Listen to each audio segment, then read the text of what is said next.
Teenagers notice girl with dad acting strange. They follow her because they knew something's wrong. It was just another night at the impromptu skate park. 4 teenagers practiced their tricks in an underground parking garage, having a great time. It was getting late though, and the 4 Canadian boys would soon need to be heading home. However, as they emerged from the underground parking lot, they were stopped by a suspicious sight outside. A clearly upset young girl and 2 much older men were making their way over the grass toward the parking garage.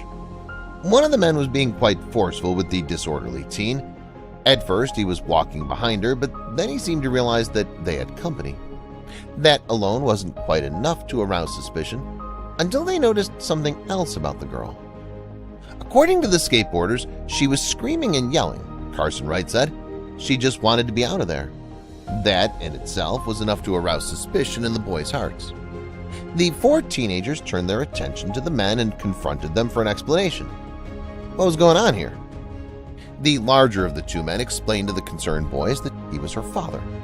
Assuming maybe he'd found her drinking at too early an age or something similar, the boys backed off. The woman didn't ask for help, nor did she contradict the man's words, so they let it go. Something didn't feel right, though. It was getting late in Calgary, and the boys would need to head home. Packing up their skateboards and reservations, they started heading back. It was easier to believe the man. After all, the girl hadn't disagreed with him. But they just couldn't shake the feeling that something was off. It was true that the girl had seemed intoxicated, but the more the boys thought about it, the more uneasy they became. Should they have backed down so quickly? The man who had claimed to be her father had seemed extremely confident, arrogant even. Would a father act that way? Then an unsettling detail dawned on them that made them question everything. She was all scuffed up and dirty, Carson remembers. She looked like she'd been struggling against the man for a while. Then, as if putting an end to the conversation, the man had hoisted her up over his shoulder like a bag of potatoes, but she was still trying to resist. Every instinct in the boys screamed at them to go back. They'd never forgive themselves if they didn't. The more they thought about it, the more they knew that something just wasn't right. Were they sure the 3 each knew each other? And what were they doing waiting outside the parking lot at that hour? The sinking feeling hit them at once. There must be something darker going on here. Hurrying back, they only hoped they weren't too late. The boys admitted that they weren't convinced, but Wright said, "You don't want to really think of the worst in somebody like that. You don't want that situation to be real, so you just brush it off and hope for the best." When they arrived outside the parking lot, the trio was nowhere in sight. But it didn't take them long to figure out where they'd gone. The boys searched inside the underground parking lot, peering in between the rows of cars as they walked. With so many shadows to hide in, they could be anywhere. But it was only when they searched the stairwell that they found them. The scene that they'd walked into was even worse than they could have imagined. The boys rounded the corner and were startled by what they had found. They could just make out the shape of the men in the darkness.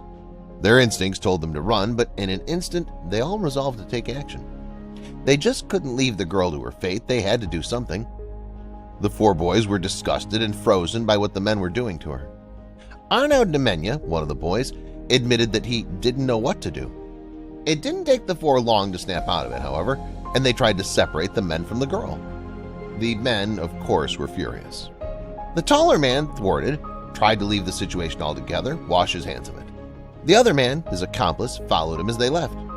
Nemenya remarked as they followed, "He pushed me aggressively out of the way, kind of like just gives me the smile like, I can do this, you can't do anything about it."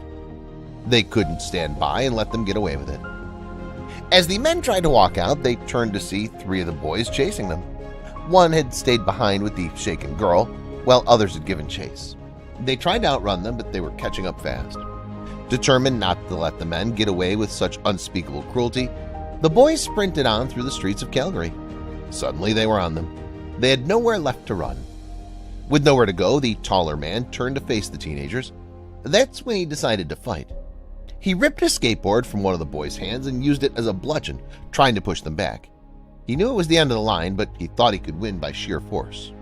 Little did he know the police were only a few feet away. Before the man could do serious harm to the boys, the police got involved and hauled him and his companion away. After the 3 returned, they found the girl safe and sound with the last boy, and the 4 went home, not knowing just how grateful the city would be for their heroic efforts that evening. The teens didn't realize that the ordeal wasn't over yet. They kept getting phone calls but were too afraid to answer. What if they were in trouble for fighting the man? Or worse, what if the man had somehow gotten their contact details? But the calls kept coming. They knew they had to bite the bullet and face the consequences of their actions. They couldn't run away forever. The police chief, Chief Constable Roger Chafin, tried to call the boys, wanting to thank them for what they'd done. Unfortunately, the boys misunderstood the calls. They thought they'd get in trouble for fighting the man. Eventually, the call went through and the boys were pleasantly surprised by what they'd been told. The 4 boys were invited to attend the Chief's Award Gala in recognition for their services to Calgary and to the young girl they'd saved. All 4 agreed that it's what they hope anyone would have done in the same situation. Next time, they'll know to trust their instincts as much as their boards. If you had found yourself in the same situation, would you have trusted your gut feeling, or would you have walked away? What these 4 teens did was an incredible act of bravery and took a lot of courage. It's not easy to stand up to one adult who seems to have authority, let alone 2.